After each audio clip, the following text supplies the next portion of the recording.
Olá, oitavo ano. Vamos para nossa segunda aula deste quarto bimestre. Estamos agora no assunto simetria, já na unidade 2 do nosso material didático. Então, atentem-se para esse detalhe de que já estamos na unidade 2 do nosso material didático. E então vamos tratar deste assunto. O que é simetria? É o que eu considero até difícil para explicar ou para definir. Algo que é simétrico a outra coisa, algo que é simétrico a alguma coisa, é algo que é semelhante, mas em posições praticamente opostas. Como se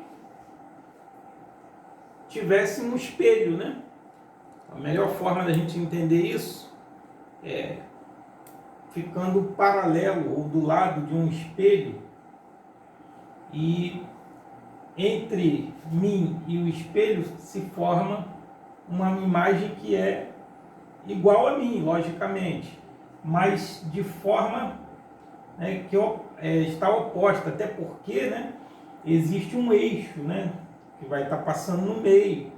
E a gente observa isso, por exemplo, no nome ambulância. Quando se escreve na ambulância, se escreve invertido, porque vai ser visto por um espelho. Então, a simetria, ela acaba nos levando a pensar nos espelhos.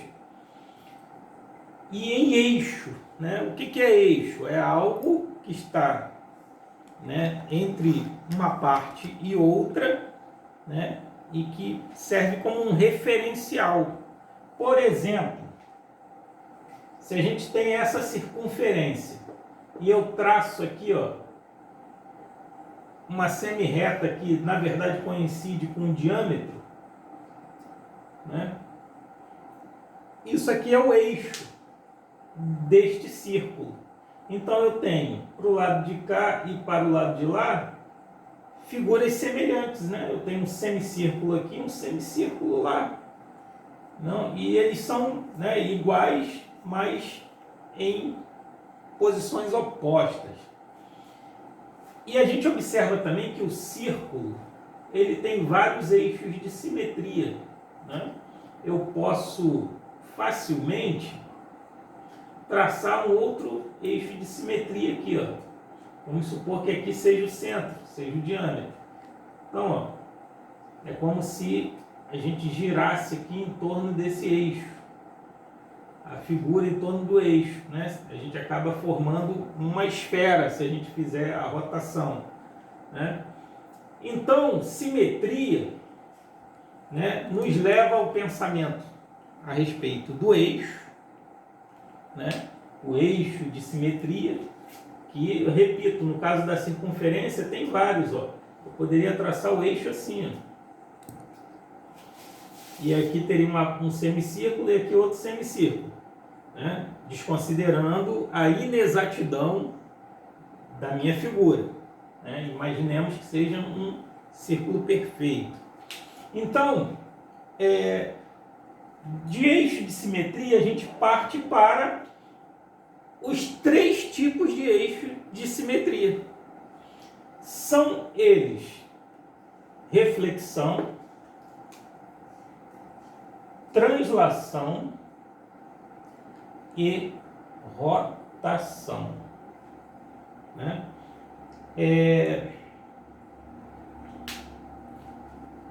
E diante desses 3 tipos de eixo, nós vamos fazer uma análise detalhada de cada um. Eixo de reflexão, ele divide a figura em partes simétricas.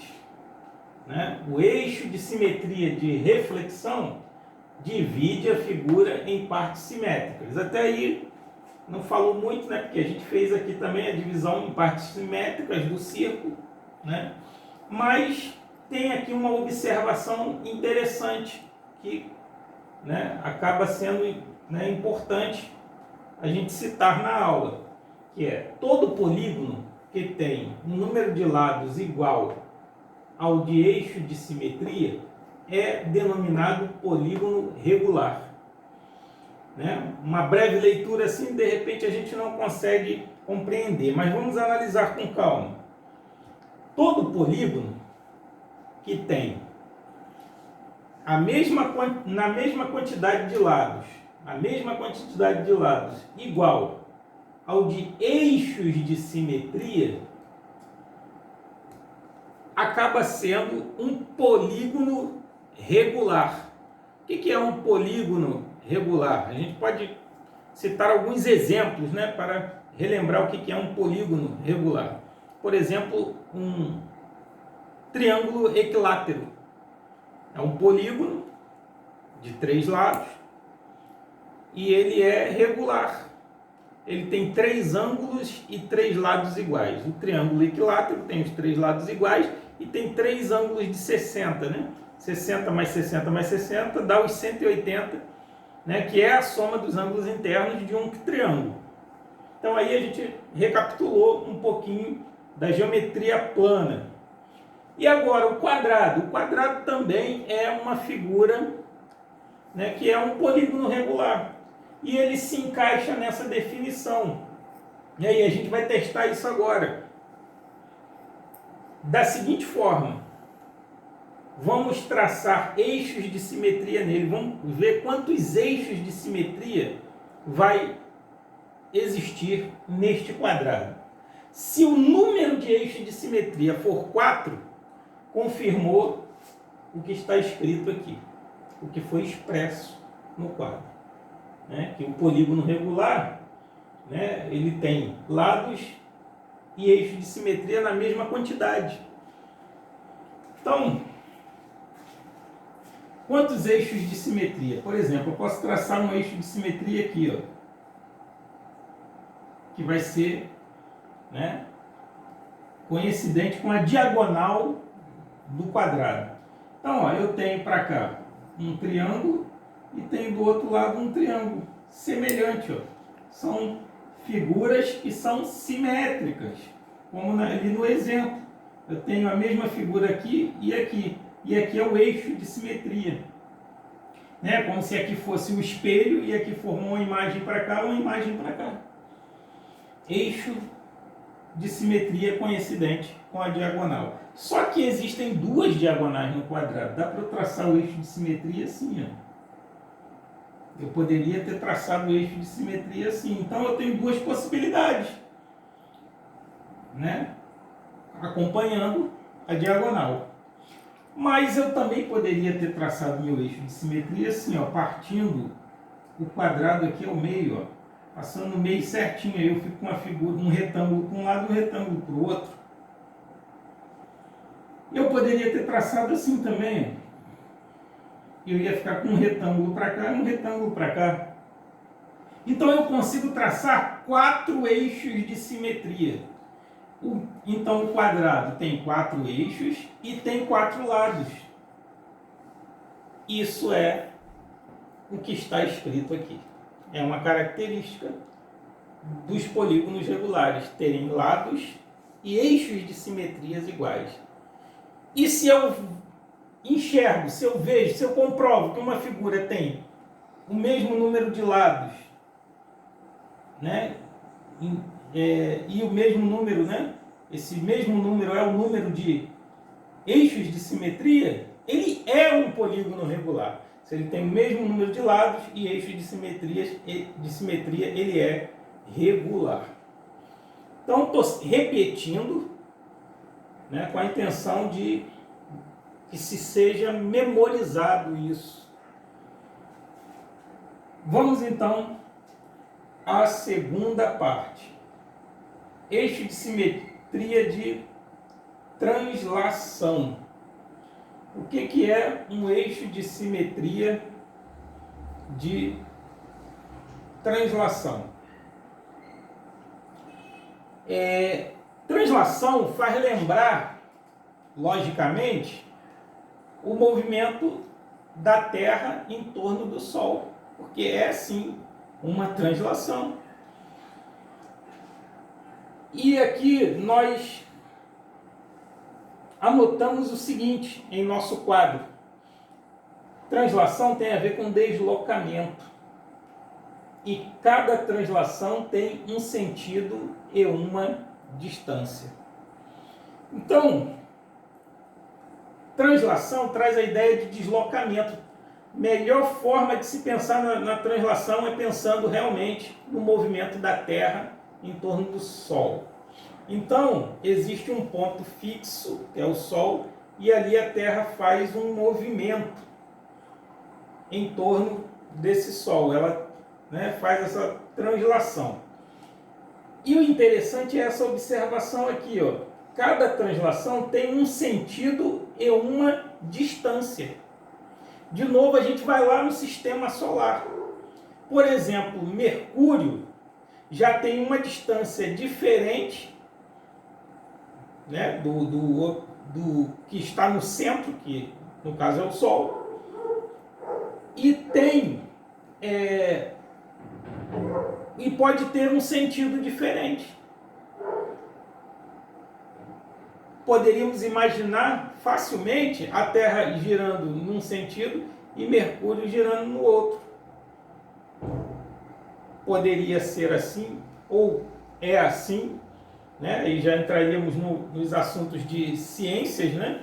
Que não é a minha intenção, mas o interessante é que a translação, né? A gente tem que registrar que a translação ela tem sentido, né, e distância específica, né? O sentido e a distância de Mercúrio não tem que ser igualzinho a da Terra, e não é. Então, a translação, basta, para compreendermos ela, basta, né, pensarmos no nosso sistema solar. E tem a rotação, que ocorre quando um objeto é girado ao redor de um ponto, né? Então, a rotação desta caneta, se eu considerar o meu dedo aqui como um ponto, ela sofreu uma rotação, acaba sendo, né, vamos dizer assim, falando uma linguagem mais simples, mais popular, acaba sendo girar em torno de si mesmo, praticamente isso, né? Que é um movimento que a Terra também faz. Ela faz a translação e ela faz a rotação, né? Então, eixo de simetria de rotação, né, traz essa ideia, né, de um giro baseado num ponto específico, né? Eu posso botar um ponto aqui e rotacionar aqui essa caneta, né, o que acaba fazendo ela girar em torno de si mesma. E assim a gente conclui esta aula, que tem muita teoria, e deixando as atividades, né,